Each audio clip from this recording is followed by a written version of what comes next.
Desde el oriente hasta el oriente, desde Colombia hasta Uruguay, del entorno y de su gente, muchas cosas por contar, de economía y deportes, y del onceno Motilón, de la academia y la frontera, y de toda la región. Multientornos te ofrece variada información. Desde Cúcuta, Colombia, Juan Álvaro Picón.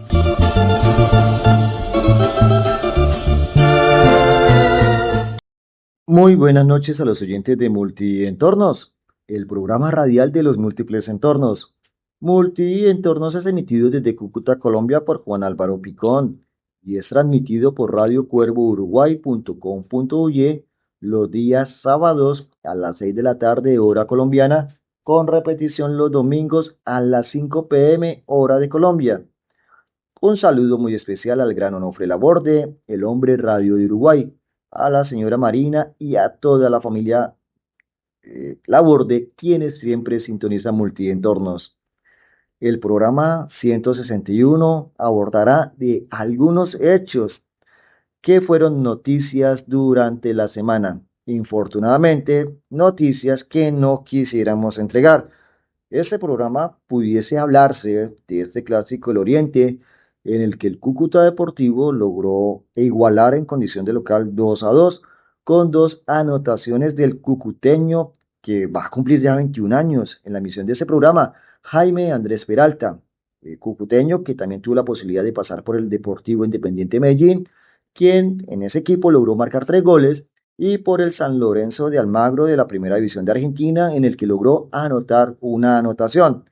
Pero durante el encuentro deportivo, encuentro que antes de existía una tensión muy alta, dada la rivalidad entre las dos barras y también no solo entre las dos aficiones, sino agresiones por medio de redes sociales y de encuentros anteriores. Afortunadamente teníamos tiempo sin enfrentarnos por un torneo oficial, dada pues la infortunada también presencia del Cúcuta Deportivo en segunda división. Pero aunque inicialmente iba a permitirse la llegada de las barras visitantes, finalmente el Comité de Seguridad decidió no darle ingreso. Razón que no fue suficiente, dado que al interior del escenario deportivo, el General Santander, varios hinchas del Bucaramanga ingresaron, claro, no con las prendas que los identificaran a ellos, pero fueron identificados por hinchas del Cúcuta Deportivo y se crearon grescas al interior del escenario deportivo, y por fuera de él, por Plaza Banderas, lograron detener a un joven y fue apuñalado. Infortunadamente, este joven estudiante de veterinaria falleció. Otra de las acciones, esto fue el día martes.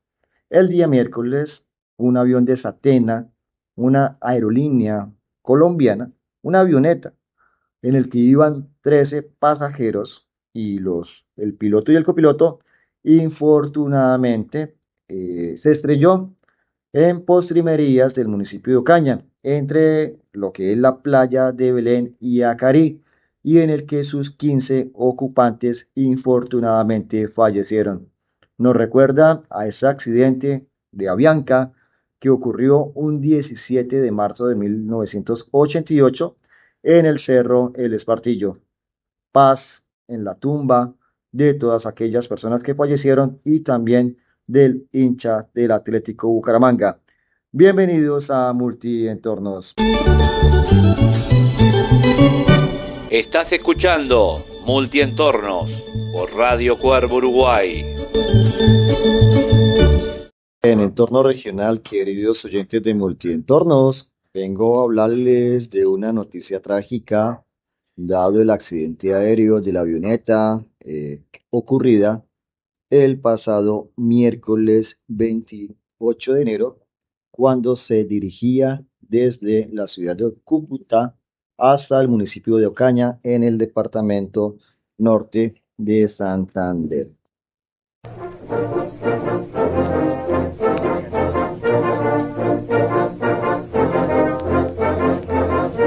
El diario La Opinión de la ciudad de Cúcuta el día jueves 29 de enero del año 2026, publicó la siguiente nota. Todos están muertos.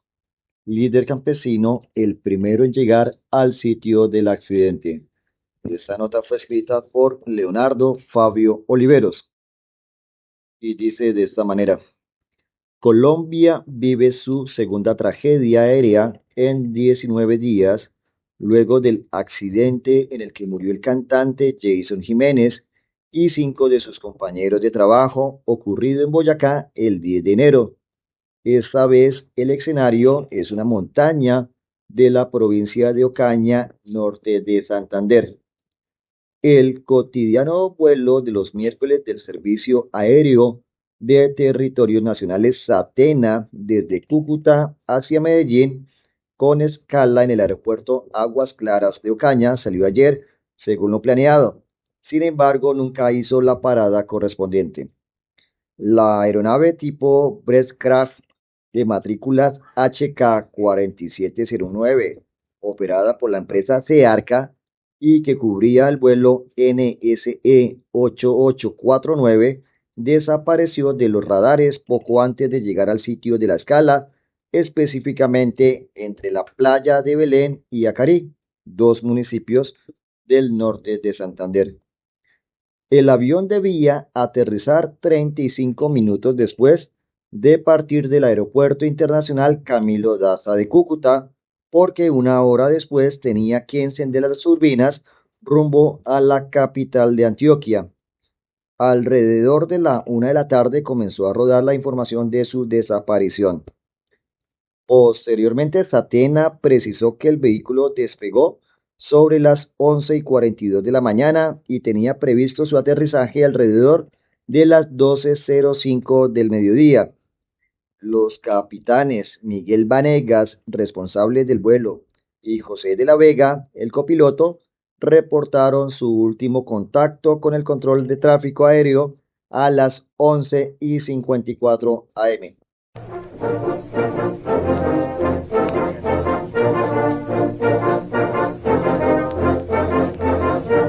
A partir de ese momento, la incertidumbre por la suerte de los 15 ocupantes comenzó a pulular.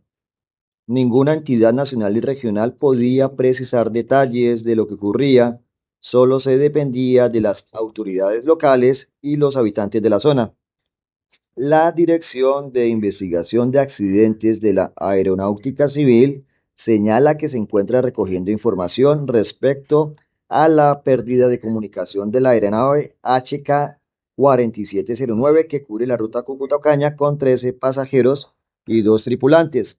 Se activaron los protocolos correspondientes y ya iniciamos el puesto de mando unificado, dijo la ministra de Transporte María Fernanda Rojas al confirmar la desaparición del avión.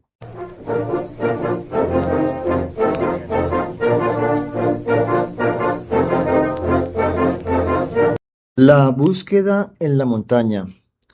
A partir de las 14 horas de Colombia, la aeronave HK4709 agotó su tiempo de autonomía de vuelo, señaló Satena en otro comunicado. También agregó que desde el momento en el que se identificó la pérdida de comunicación con el piloto, 3 aviones de la Fuerza Aeroespacial Colombiana y 2 más de la empresa Searca procedieron a adelantar las operaciones de sobrevuelo en las áreas donde se registró la última información disponible de la misma. La aerolínea subrayó que se desarrolló el patrón de búsqueda en la ruta correspondiente. Satena aclaró que el SAR, Grupo de Búsqueda y Salvamento de la Aeronáutica Civil, notificó al operador que la baliza localizador de emergencia con la que cuenta la aeronave no se había activado.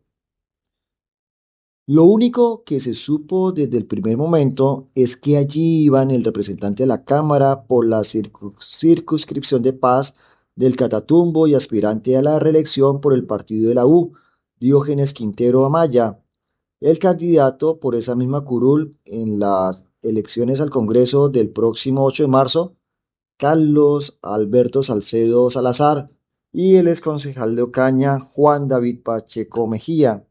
Los otros 10 pasajeros son Natalia Cristina Costa Salcedo, María Torcoroma Álvarez Barbosa, María Alejandra Bendaño Rincón, María del Carmen Díaz Rodríguez, Anilei Julio Osorio, Karen Liliana Perales Vera, Rolando Enrique Peñalosa Gualdrón, Ana Isel Quintero, Ginette Rincón y María Alejandra Sánchez Criado.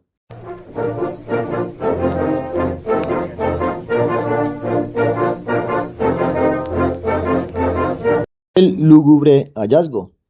Más tarde, los habitantes de la vereda Curacica de la playa de Belén, municipio de Norte de Santander, comenzaron a reportar por WhatsApp que un avión se había estrellado en la parte alta de la montaña y rápidamente comenzaron a desplazarse hasta el lugar donde estaría ubicado.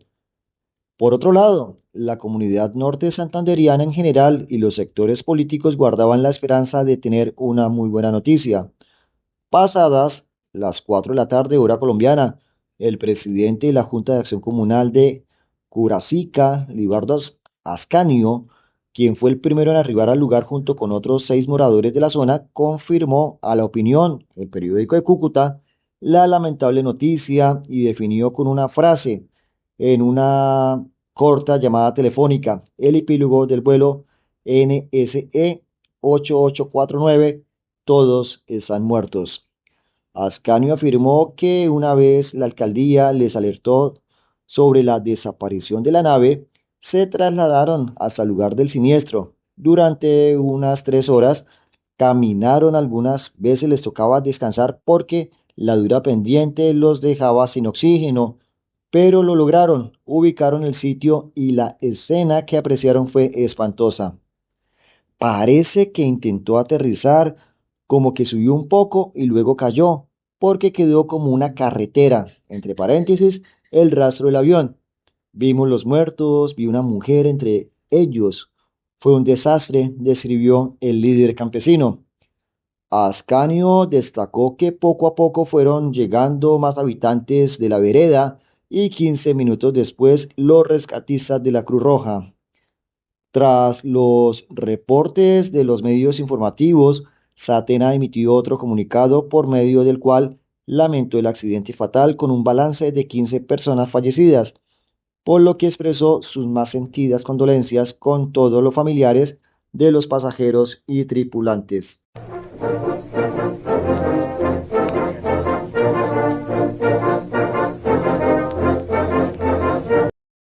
¿Qué originó el accidente? La ministra de Transporte, María Fernanda Rojas, señaló que en su primer reporte, al finalizar la tarde del miércoles 28 de enero del 2026, que mantendría la comunicación con la alcaldesa Yoli Margarita Rueda y con el presidente de Satena, el mayor general Óscar Zuluaga Castaño, para coordinar el rescate de los cadáveres. Ponemos a disposición todos los recursos humanos, técnicos y logísticos para llevar al sitio y prestar los servicios necesarios, apuntó sin dar alguna hipótesis hasta el momento de la causa del siniestro aéreo. Luego, la funcionaria precisó que se habilitó una sala especial en el Aeropuerto Internacional Camilo Daza de Cúcuta para la atención a los familiares de las víctimas y brindarles el acompañamiento necesario. También nos han informado que el desplazamiento de los cadáveres se va a hacer hacia Cúcuta, desde donde estaremos acompañando a los familiares de los ocupantes, manifestó la ministra. El director técnico de investigación de accidentes de la Aeronáutica Civil, el coronel Álvaro Bello, destacó que el avión tenía más de 32.000 horas de vuelo y cumplía con los requisitos para su operación. Además, sostuvo que comenzaron a recoger las evidencias y datos para poder desarrollar una línea de investigación que ayude a esclarecer los motivos del mortal accidente. Tenemos identificadas condiciones meteorológicas adversas permanentes en el sitio del impacto. Es muy temprano para determinar una hipótesis. El proceso de investigación toma tiempo, recalcó Bello. El funcionario subrayó que los investigadores de la entidad se trasladarán a primeras horas de hoy al lugar del accidente e indicó que en ningún momento hubo algún reporte por parte de la tripulación de alguna falla en la aeronave antes o durante el vuelo. El gerente de Auto Torcoroma Charter, Jorge Eduardo Navarro Ferrero, una empresa de Ocaña, empresa que opera vuelos en el aeropuerto Aguas Claras, aseguró que ayer, es decir, el día del accidente, había una densa nubosidad y que eso pudo ser determinante en el siniestro. Igualmente, los habitantes de la vereda se refirieron a las difíciles condiciones climatológicas con lluvias copiosas. Así, queridos oyentes de Multientornos, esa es una noticia que le estoy leyendo del diario La Opinión de la ciudad de Cúcuta. Infortunadamente, los 15 ocupantes de este avión siniestrado en tierras norte santanderianas. Salió de Cúcuta hasta Ocaña. Ocaña es un municipio de norte Santander que queda limitante con un municipio que se llama Río de Oro, que es en el departamento del Cesar. Estamos ubicados, norte Santander, al nororiente de Colombia. Cúcuta, la capital, queda al otro extremo, al extremo oriental, y limita con Venezuela. Ocaña, municipio de norte Santander, de esos 40 municipios, dista 200 kilómetros de la capital. Estás escuchando Radio Cuervo Uruguay.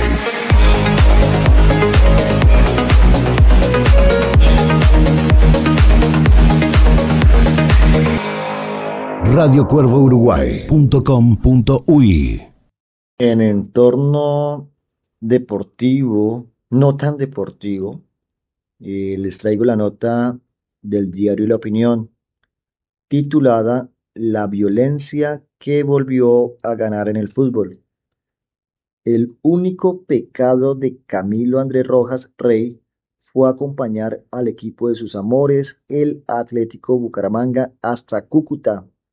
Allí, en una jornada que debía girar alrededor del fútbol, los goles y la fiesta en las tribunas, su destino quedó sellado, demostrando que ese día el partido fue lo menos importante para un grupo de asesinos disfrazados de hinchas. El joven de 24 años llegó a la ciudad en la mañana del pasado lunes, al igual que muchos otros aficionados bumangueses. Él venía con un grupo de amigos con el cual había quedado de encontrarse tras el partido.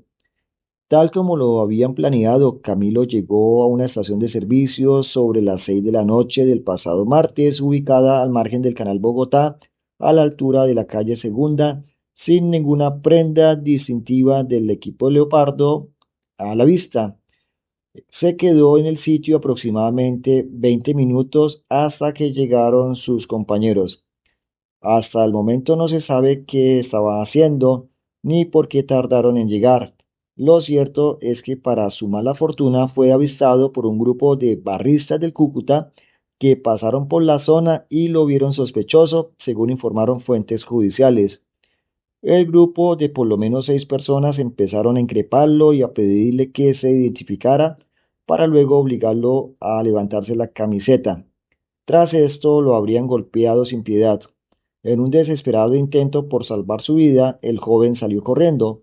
Recorrió por lo menos una cuadra hasta llegar al separador de la Diagonal Santander, donde malherido fue alcanzado por los desadaptados, quienes no tuvieron piedad y uno de ellos le propinó la estocada final, una puñalada.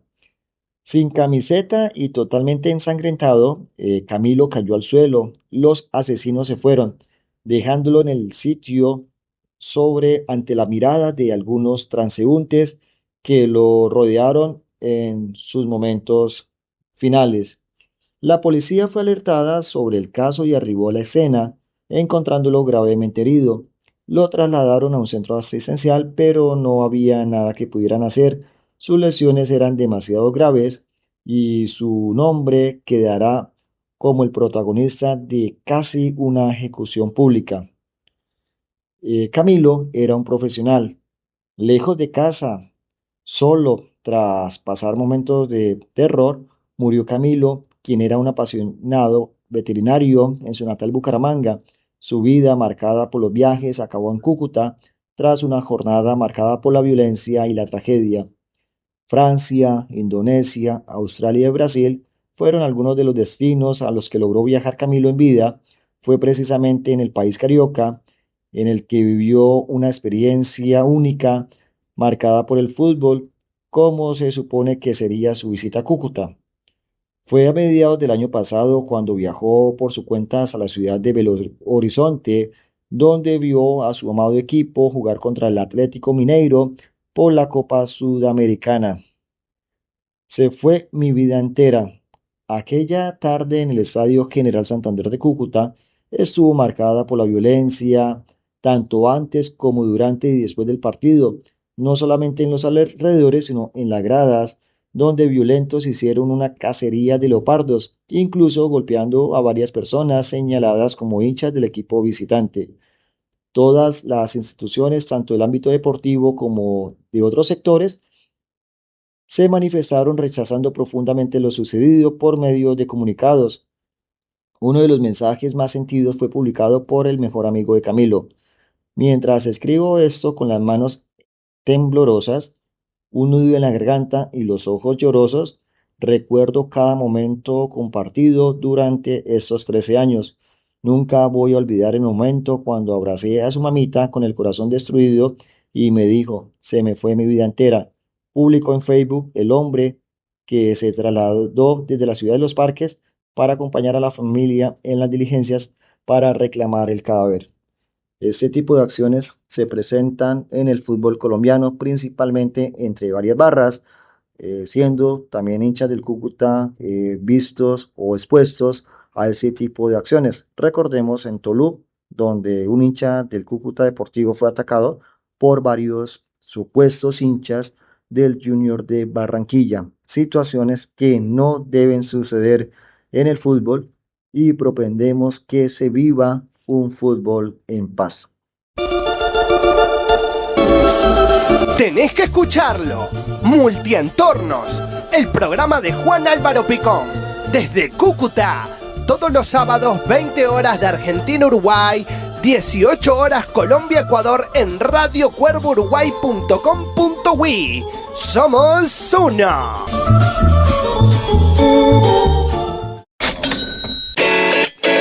Entorno económico.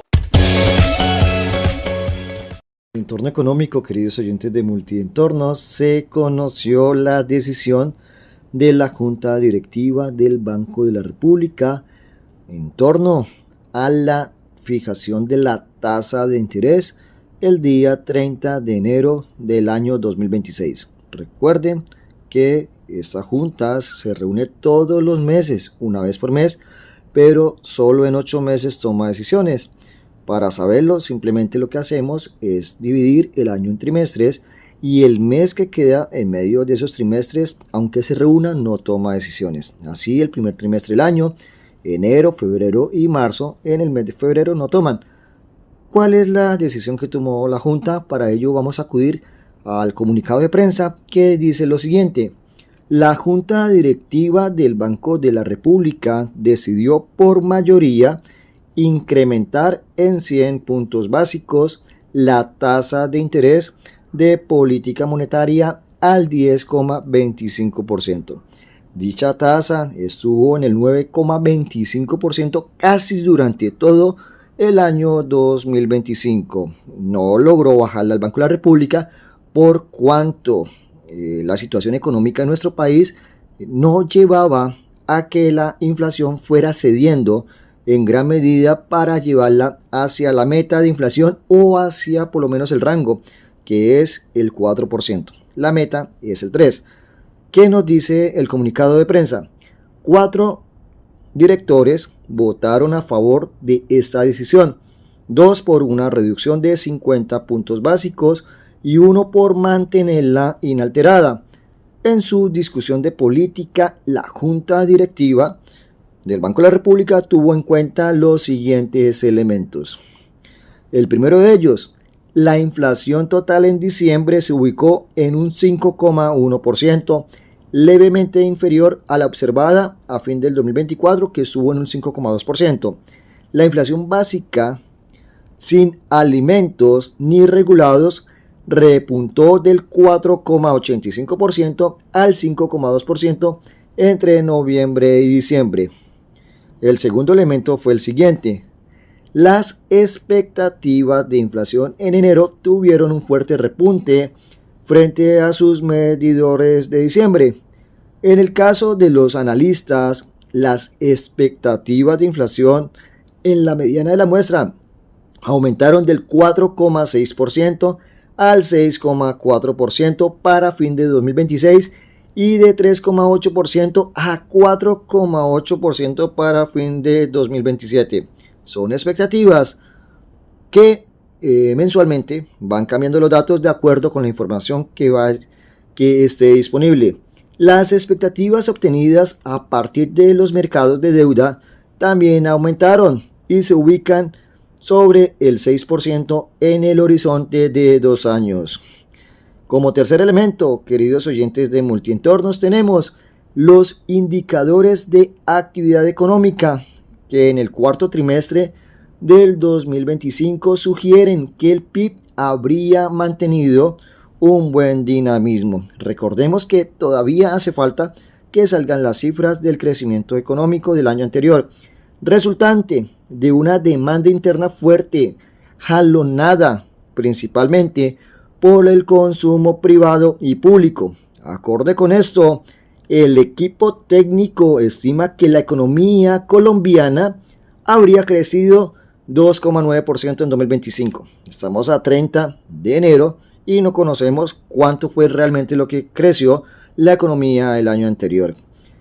El siguiente elemento es que el déficit de la cuenta corriente de la balanza de pagos continúa ampliándose y se estima que para 2025 alcance el 2,4% del PIB, luego del 1,6% observado en 2024. Esto obedece principalmente al significativo crecimiento de las importaciones impulsadas por el fuerte dinamismo de la demanda interna, frente a un creciente leve de las exportaciones en un contexto de cambio de la matriz exportadora con una disminución de las exportaciones minero-energéticas y un aumento de las exportaciones manufactureras, agropecuarias y de servicios. El siguiente elemento tenido en cuenta por la Junta, que son 7 miembros, fue el siguiente.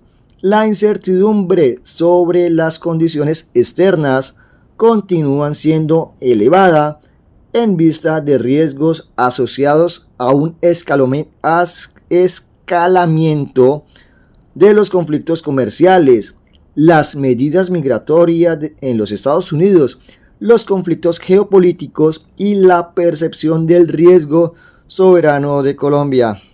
La decisión adoptada finaliza este comunicado de prensa por la mayoría de los miembros de la Junta Directiva del Banco de la República.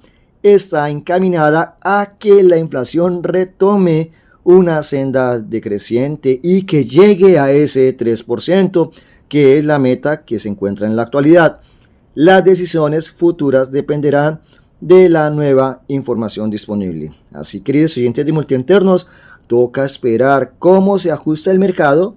Ya saben que en el mes de febrero no van a tomar decisiones y ver en el mes de marzo cómo logran traer estas repercusiones. Tasas de interés altas conllevan a que los créditos se encarezcan.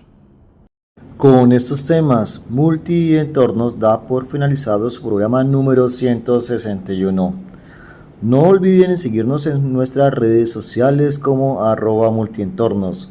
Les envío un saludo a varios docentes, a Sergio, Andrés, Ramón, a la profesora Lady Montañez, al profesor J, a la profesora Marta, al profesor Ferrebus, al profesor Héctor, todos docentes de la ciudad de Cúcuta. Nos vemos en una próxima emisión. Muy buenas noches para todos. Ha finalizado Multientornos. Muchas gracias por tu compañía.